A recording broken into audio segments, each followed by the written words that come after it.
नमस्कार दोस्तों, मैं हूं आपका अपना दोस्त नंदन और आप देख रहे हैं CNDC बाय नंदन। दोस्तों, आज की इस वीडियो में मैं आपको बताने वाला हूं कि किसी भी ट्रांसफार्मर को जब आप डिजाइन करते हैं तो उसमें आपको कुछ खास सावधानियां बरतनी चाहिए, यानी कि कुछ खास तरह की एक्सपेरिमेंट है जो कि आपको ट्रांसफार्मर के साथ नहीं करनी चाहिए। दोस्तों, मैंने आपको ट्रांसफार्मर की टर्न्स कैसे कैलकुलेट करनी है इस टॉपिक पे मैंने आपको वीडियो दी हुई है। ट्रांसफार्मर की डिजाइनिंग आप कैसे करते हैं, स्टेप अप डाउन ट्रांसफार्मर की, ऑटो ट्रांसफार्मर की, तो इस टॉपिक पे भी मैंने आपको वीडियो दी हुई है। पर दोस्तों, जिस वीडियो को मैं आज बना रहा हूँ ये वीडियो बन जानी थी सबसे पहले दिन, लेकिन मेरे दिमाग में ये बिल्कुल भी नहीं आया, तो मैं इसके लिए आपसे सॉरी कहना चाहता हूँ कि इस टॉपिक के ऊपर सबसे पहले वीडियो बन जानी काफी जरूरी थी। लेकिन दोस्तों देर सही पर सही समय पे ये वीडियो आप तक पहुंच रही है, तो मैं उम्मीद करता हूं कि इस वीडियो को देखने के बाद आप इस तरीके का एक्सपेरिमेंट कुछ भी करने की कोशिश नहीं करेंगे। तो दोस्तों, इस वीडियो के साथ बने रहें, इस वीडियो को अंत तक देखें। मैं आशा करता हूं कि इस वीडियो के अंत तक आपको सारी जानकारी मिल जाएगी।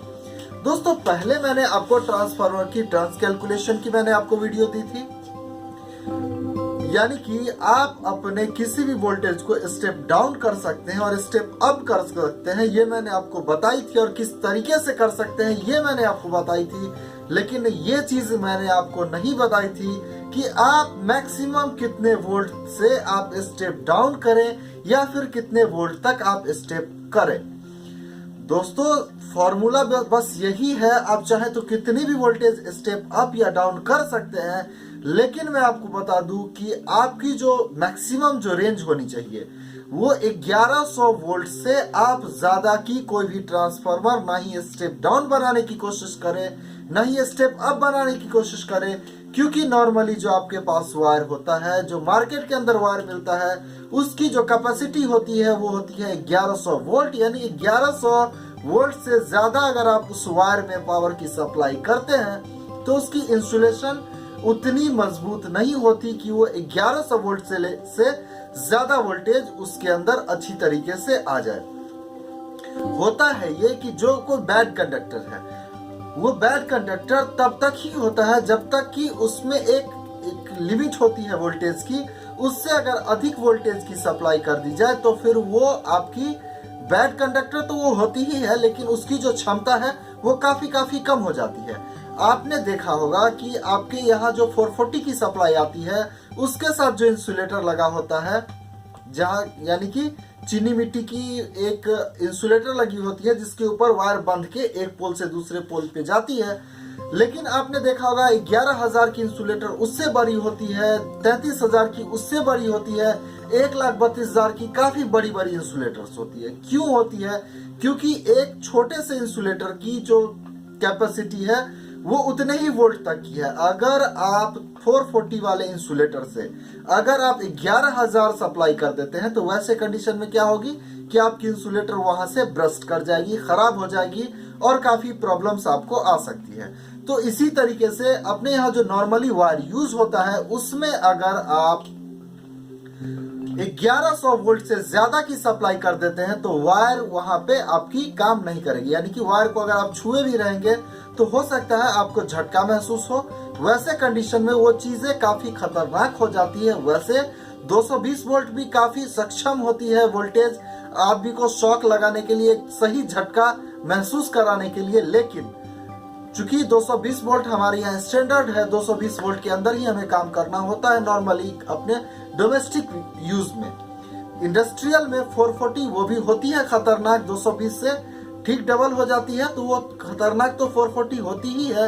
लेकिन आप सोचे कि अगर 440 वोल्ट से जब आप उसे और भी बढ़ाते हैं तो वो कितनी ज्यादा खतरनाक हो जाती है। तो इसलिए आप एक्सपेरिमेंट जब कभी भी हाई वोल्टेज के साथ एक्सपेरिमेंट करें तो आपको काफी चीज उसके बारे में पता होनी चाहिए। सिर्फ आप YouTube की वीडियो को देखकर 440 वोल्ट से ज्यादा यानी कि 500 वोल्ट से ज्यादा, आप 500 वोल्ट से ज्यादा अगर कहीं पे है तो वहां में आप कोई भी एक्टिविटी ना करें, उस टाइप की कोई भी किसी भी चीजों को हाथ ना लगाएं या उस तरह की चीजें आप डिजाइन करने के विषय में सोचे ही नहीं। आप ऐसा कर सकते हैं 1100 से ज्यादा, 11,000 उससे भी ज्यादा अधिक वोल्टेज की आप ट्रांसफार्मर बना सकते हैं, सारी चीजें कर सकते हैं, लेकिन इसके लिए आपके पास एक प्रॉपर गाइडलाइन होनी चाहिए। ये सिर्फ हमारी वीडियोस को देखकर या YouTube के किसी वीडियो को देखकर आप इस तरीके का एक्सपेरिमेंट बिल्कुल भी ना करें। आप 440 वोल्ट यानी 500 वोल्ट आप मान लें, उससे अधिक वोल्टेज बनाने की सोचे ही नहीं, क्योंकि उससे अधिक वोल्टेज की रिक्वायरमेंट नॉर्मली हमारे आपके बीच नहीं होती।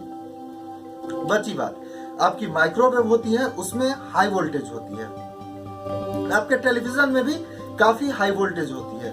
तो उन चीजों के विषय में अगर आपको ज्यादा कुछ मालूम नहीं है तो उसके बारे में उसमें आप हाथ ऐसे बिल्कुल नॉर्मली ना डालें, ठीक है। ये भी मैं आपसे रिक्वेस्ट करता हूँ। माइक्रोवेव के अंदर भी काफी हाई वोल्टेज की ट्रांसफार्मर लगी होती है, अगर आपको उसके बारे में ज्यादा कुछ नहीं पता है तो आप उसमें हाथ ना डालें। सबसे पहली बात, आपको इसकी प्रॉपर पहले नॉलेज ले लेनी चाहिए, या फिर जो उतने वोल्टेज के अंदर जो भी काम करते हैं पहले आप उनके साथ रहकर ट्रेन होकर और फिर अगर आप उस काम को करते हैं तो ही आपके लिए बेहतर है। तो दोस्तों ये चीज मैं आपको शुरू में ही बता देना चाहिए मुझे, लेकिन मैं आपको नहीं बता सका, इसके लिए सॉरी। पर दोस्तों आप इस बात की गांठ बना लें कि आपको 500 वोल्ट से अधिक वोल्टेज से स्टेप डाउन नहीं करनी है, स्टेप अप नहीं करनी है। हालांकि स्टेप डाउन करने की जहां तक बात है तो आप कर सकते हैं 1100, यानी कि ये मैक्सिमम थ्रेशोल्ड है 1100 वोल्ट। 1100 से अगर आप ऊपर के वोल्टेज को स्टेप डाउन करने की ना सोचें, आप उससे अधिक वोल्टेज बनाने की ना सोचें, क्योंकि वो करंट काफी खतरनाक है और आपके पास जो नॉर्मली वायर मिलती है वो उसके लायक इनेबल्ड नहीं है। दूसरी बात, अगर ये तो हुई एक वायर तक ही ये सीमित नहीं है, जब आप इसकी प्रॉपर इससे ज्यादा वोल्टेज आप बनाएंगे तो दोनों लूप के बीच के डिस्टेंस कितनी होनी चाहिए, किस क्लाइमेट के अंदर, यानी कि जहां पे आप ट्रांसफार्मर वाइंडिंग करते हैं वहां की ह्यूमिडिटी, वहां की टेम्परेचर कितनी होनी चाहिए, और काफी सारी चीजें हैं। उसकी इंसुलेशन जो उसमें आप यूज करते हैं, पेपर यूज करते हैं, वो सारी चीजें मैटर करती है जब आप हाई वोल्टेज की ट्रांसफार्मर बनाते हैं तो। और काफी सारी चीजें हैं, मैं एक स्पेशल वीडियो बनाऊंगा कि हाई वोल्टेज ट्रांसफार्मर में कौन कौन सी चीजें ध्यान में रखी जाती है। लेकिन दोस्तों फिलहाल मैं आपको बस इस वीडियो में आपको यही चीजें आपको बताने वाला हूं कि आप 1100 वोल्ट से स्टेप अप ना करें ज्यादा, और 1100 से स्टेप डाउन भी करने की कोशिश बिल्कुल भी ना करें। ये आपके लिए काफी काफी काफी खतरनाक हो सकती है। दोस्तों मैं आपको बताऊं कि जब मैं स्टार्टिंग में बिल्कुल शुरुआती में जब इस फील्ड में मैं जब आया था तो काफी टाइम पहले मैं गांव में रहता था, और फिलहाल भी मैं गांव में ही हूँ। तो पहले का जो सीन था वो कुछ ऐसा था कि गांव की जो ट्रांसफार्मर जो होती है 11,000 से 440 वाली, तो वो जब जलती थी तो काफी टाइम लगता था ट्रांसफार्मर चेंज होने में। तो उस टाइम मेरे दिमाग में भी आया था क्यों ना हम एक ऐसा ट्रांसफार्मर डिजाइन कर ले जो कि 11 वोल्ट से स्टेप डाउन करके सिंगल फेज के अंदर ही हमें 220 या फिर 440 दे सके। तो जब मैं इस विषय में जब मैं सोचता था तो मैं आपको एक चीज और बता देना चाहता हूँ कि जो मैंने इस काम को जो मैंने सीखा है, तो हमारे फादर थे वो भी इसी फील्ड से जुड़े हुए थे, और हमारा एक काफी पुराना वर्कशॉप है दरभंगा शहर के अंदर। तो वो मुझे काफी इस चीज के लिए मना करते थे, और उन्होंने ही हमें बिल्कुल सख्त हिदायत दी थी कि आप मतलब कि हमें इस टाइप का कोई भी ट्रांसफार्मर नहीं बनानी चाहिए, क्योंकि नॉर्मली जो हमारे यहाँ है वो डोमेस्टिक या फिर इंडस्ट्रियल अप्लायंसेस का ही काम होता है, वहां पे इतने हाई वोल्टेज का काम नहीं होता है। तो इस वजह से हाई वोल्टेज ट्रांसफार्मर को डिजाइन करने के लिए काफी चीजों का ध्यान रखना होता है। क्लाइमेट वहां की कैसी है, ह्यूमिडिटी कितनी होनी चाहिए आपके पास, और काफी सारी चीजें हैं इसके अंदर।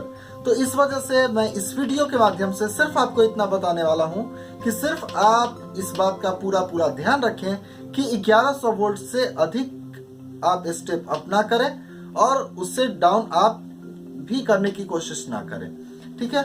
नॉर्मली जो अपने यहाँ 440-500 वोल्ट तक की जो एक्सपेरिमेंट है वो आप कर सकते हैं पूरी सावधानी के साथ, ठीक है। तो दोस्तों मैं उम्मीद करता हूं कि हमारी बनाई वीडियो आपको पसंद आई और इस वीडियो से आपको कुछ नया सीखने को मिला। दोस्तों अगर आप पहली बार इस वीडियो को देख रहे हैं, पहली बार हमारे चैनल पे आए हैं, तो मैं आपको बता दूं कि इस चैनल के ऊपर मैंने 5 kVA automatic stabiliser, 500 watt automatic stabiliser, 100 watt manual stabiliser, 3 kVA manual stabiliser, 10 ampere battery charger, mini inverter की स्टेप बाय स्टेप ट्रांसफार्मर की डिजाइनिंग कि कौन कौन सी मटेरियल्स की जरूरत होती है। तो काफी सारी वीडियोस मैंने स्टेप बाय स्टेप इस चैनल के ऊपर बना रखी है। अगर आपने उन वीडियोस को नहीं देखा है, अगर आपका इंटरेस्ट है इस फील्ड में, तो आप हमारी उन वीडियोस को देख सकते हैं। तो दोस्तों लेते हैं इस वीडियो से विदा, मिलते हैं किसी अगले वीडियो में। तब तक के लिए बाय बाय, अपना ध्यान रखिएगा। सब्सक्राइब करें ACNDC बाय नंदन चैनल को और बेल आइकन को दबाएं लेटेस्ट टेक्निकल वीडियो सबसे पहले देखने के लिए।